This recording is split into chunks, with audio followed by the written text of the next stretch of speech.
আসসালামু আলাইকুম everyone, welcome back to my channel. আজকে চলে আসলাম ছোট বড় সবার পছন্দের ফ্রেঞ্চ ফ্রাই রেসিপি নিয়ে। খুবই মুচমুচে আর পারফেক্ট একটা ফ্রেঞ্চ ফ্রাই আপনারা বাসায় তৈরি করতে পারবেন, একদম রেস্টুরেন্টের মতো হবে। তাহলে চলুন দেখে নিই কীভাবে তৈরি করতে হয়।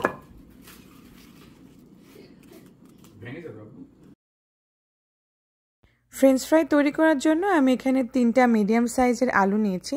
আলুগুলোকে আমি এরকম একটা পিলার দিয়ে ভালো মতো ছিলে পিল করে নিচ্ছি। আপনারা এই কাজটা বটি দিয়ে বা ছুরি দিয়েও করতে পারেন।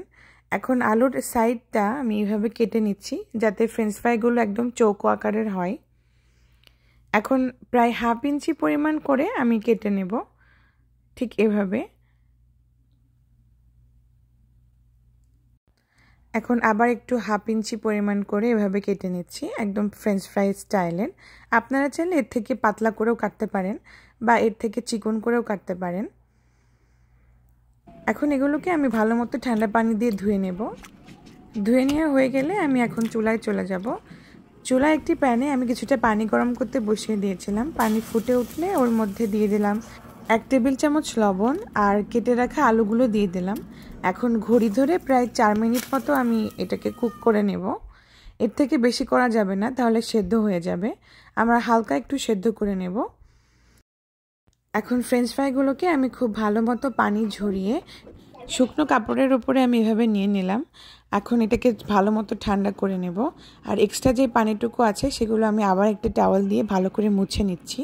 এরপর যে আলুগুলো ঠিক এরকম হবে, ভেঙে যাবে না, কিন্তু ওপরটা হালকা একটু সেদ্ধ হবে। এখন ফ্রেঞ্চ ফ্রাইগুলোকে আমি অন্য একটি পাত্রে ট্রান্সফার করে নিচ্ছি। দিয়ে দেবো 2 টেবিল চামচ কর্নফ্লাওয়ার। এখন কর্নফ্লাওয়ারগুলো দিয়ে খুব ভালো করে আমি ফ্রেঞ্চ ফ্রাইয়ের সাথে কোট করে নেব। চেষ্টা করবেন খুব ভালো করে কোট করে নিতে। ভালো মতো কোট হয়ে গেলে আমি এটা রেখে দেবো ডিপ ফ্রিজে 30 মিনিটের জন্য। 30 মিনিট পর আমি সরাসরি তেলে ভেজে নেব।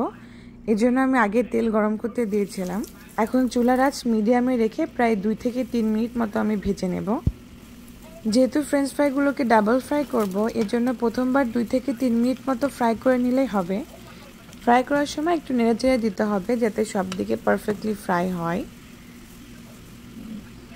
এখন ফ্রেঞ্চ ফ্রাইগুলোকে আমি ভালো মতো তেল ঝরিয়ে একটি কিচেন টিস্যুর উপরে উঠিয়ে নেব। এখন অপেক্ষা করব 5 মিনিট। 5 মিনিট মতো এটাকে ঠান্ডা করে দেন আবার ফ্রাই করব। চুলায় আবার আমি তেল গরম করতে বসিয়েছিলাম। এখন মিডিয়াম হিটে আবার ফ্রাইসগুলোকে দিয়ে আমি কালার আসা পর্যন্ত ভেজে নেব। অনেকে ফ্রেঞ্চ ফ্রাইগুলোকে একটু ব্রাউন কালার পছন্দ করে, তাই আপনাদের পছন্দ অনুযায়ী কালার আসা পর্যন্ত ভেজে নেবেন। আমি একটু হালকা গোল্ডেন কালার করে ভেজে নিয়েছি। আর অবশ্যই চেষ্টা করবেন একটু নেড়েচেড়ে ভেজে নিতে, তাহলে সব দিকে সমান কালার আসবে আর ভাজাটাও খুব পারফেক্ট হবে। এই তো আমার ফ্রেঞ্চ ফ্রাইগুলো ভাজা শেষ। দেখুন কতটা মুচমুচে হয়েছে।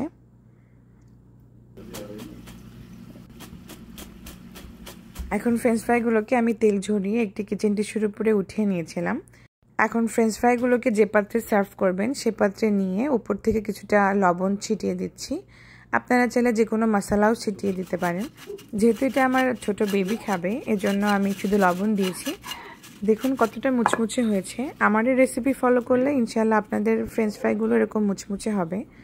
দেখা হবে নেক্সট ভিডিওতে অন্য কোনো রেসিপি নিয়ে। সে পর্যন্ত সবাই ভালো থাকবেন আর আমাকে জানাবেন কেমন হয়েছে আজকের রেসিপিটা।